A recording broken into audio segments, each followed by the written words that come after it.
नमस्कार दोस्तों, स्वागत है आप सभी का फिर से एक बार हमारे इस YouTube चैनल पर। परम संत बाबा जय गुरुदेव की भविष्यवाणी, जिस अवतारी शक्ति के लोग प्रतीक्षा कर रहे हैं, वह अवतार इस समय कहाँ है, कौन है? यह प्रश्न सभी के मन में उठ रहा होगा। इसका उत्तर शाकाहारी पत्रिका में स्पष्ट रूप से मौजूद है। उसने पूरा साफ साफ लिखा है, जिसके बारे में आज के इस वीडियो में हम आप लोगों को बताने वाले हैं। दोस्तों, इस धरातल पर उस संत का आगमन हो चुका है, जिसके बारे में मथुरा वाले तुलसी बाबा के द्वारा भविष्यवाणी की गई है। आखिर कौन है वह संत जिसके लिए जय गुरुदेव की हजारों समर्थकों ने खाना पीना त्याग दिया और खोज में लगे हुए हैं?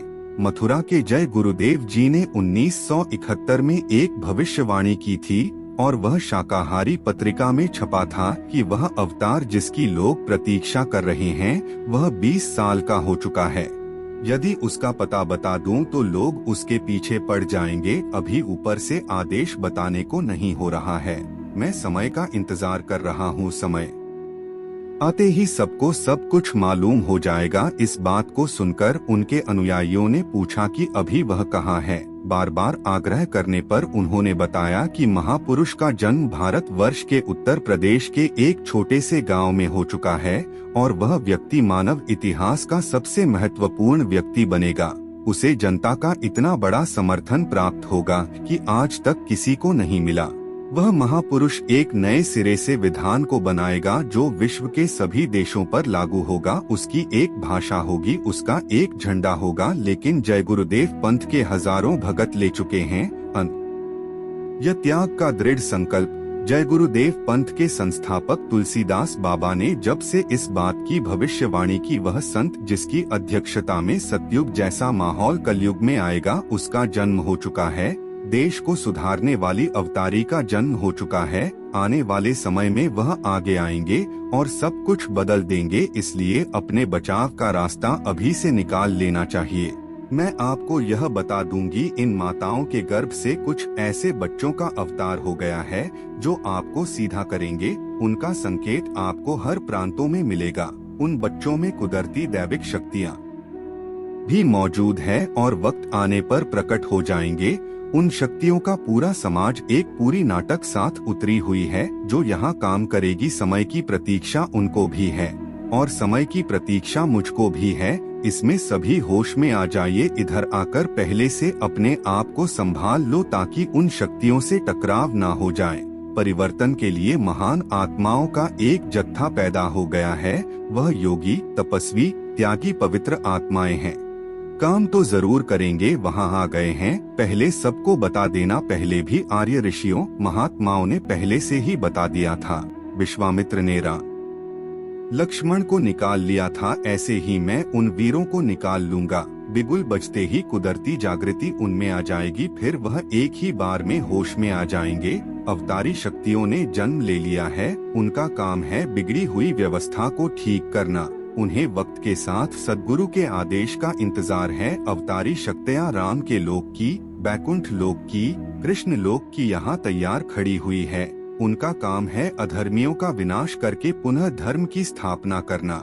यह शक्तियाँ पृथ्वी पर अवतरित सत्य पुरुष की आदेश की प्रतीक्षा कर रहे हैं, क्योंकि बिना उनके आदेश के वह कुछ नहीं कर सकते हैं। जिस दिन उनका आदेश होगा, अवतारी शक्तियाँ परिवर्तन कर देंगे। फिर कलयुग विदा होगा और सतयुग आ जाएगा। जो अवतारी शक्तियाँ आ चुकी है वह पूर्ण रूप से शाकाहारी है और चरित्रवान है। बहुत से बच्चे अपनी शिक्षा समाप्त कर चुके हैं और बहुत सारे बच्चे अपनी शिक्षा समाप्त करके विद्यालयों से निकलने वाले हैं। कुछ दिनों में वह महान आत्मा इन बच्चों को संगठित कर लेगी। फिर यह बच्चे क्या काम करेंगे, यह वक्त बताएगा। भारतवर्ष में महान आत्मा का जन्म हो चुका है। जब आप ईश्वर के बनाए नियम को नहीं मानते हो, नियम के प्रतिकूल काम करते हो, तब काल निरंजन भगवान अपने देश में छटनी करा देते हैं। वह किसी न किसी आत्मा या फिर शक्ति को पृथ्वी पर भेजकर ऐसा माहौल पैदा कर देते हैं, मारकाट करवा देते हैं। कुदरती आपदाएं आने लगती है, फिर छटनी हो जाती है और जो लोग बचते हैं वह धर्म के राह पर चलते हैं। जो शक्तियाँ सुधार के लिए धरती पर भेजी जाती है वह आते ही गुनाहों का दंड देना शुरू नहीं करती।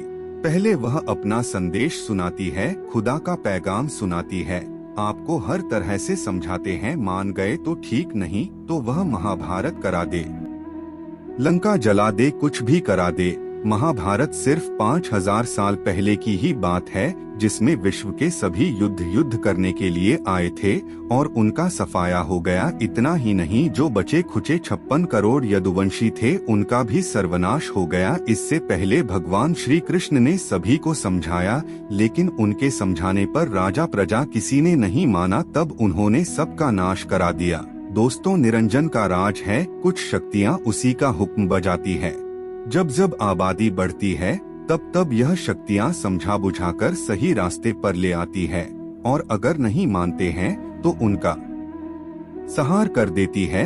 वर्तमान समय में पूरी दुनिया की आबादी बहुत ही ज्यादा बढ़ गई है, लेकिन दुनिया में मौजूद संतों की कृपा की वजह से अभी तक धरती सुरक्षित रूप से चल रही है, नहीं तो कुछ का कुछ हो जाता। संतों की वजह से ही कुछ नहीं हो पा रहा है। लोग बात नहीं बनेंगे तो कुछ ना कुछ घटना अवश्य होगी। समय बहुत ही खराब आ रहा है, तुम सोच भी नहीं सकते हो कि क्या हो जाएगा। परमात्मा ने आध्यात्मिक शक्तियों को इस भूमंडल भी भेज दिया है। वह कृष्ण की तरह, राम की तरह अधर्मियों का खात्मा कर देंगे। अब राम की तरह धनुष या फिर भगवान कृष्ण की तरह चक्र सुदर्शन चलाने की जरूरत नहीं पड़ेगी। सबके क्रिया कर्म की तलवार ही सफाया कर देगी, फिर परिवर्तन हो जाएगा। बाबा जी सबको समझा रहे हैं, आगाह कर रहे हैं, मार्गदर्शन कर रहे हैं। जो बातों को मानेंगे उनकी रक्षा हो जाएगी, और जो नहीं मानेंगे उनके लिए उन्हीं के कर्मों की तलवार उनके सिर पर लटक रही है। कोई क्या कर सकता है। वर्तमान का समय कैसा चल रहा है कि किसी का दिल दिमाग काबू में नहीं है। ऐसे समय में योगी योगेश्वर, महर्षि, देवी देवता कुछ नहीं कर सकते। अब तो संतों की जरूरत है, वही जीवों की रक्षा कर सकते हैं, सही दिशा दे सकते हैं। तो मित्रों, आज के लिए बस इतना ही। फिर मुलाकात होगी एक नए और ताजा एपिसोड में। तब तक के लिए नमस्कार।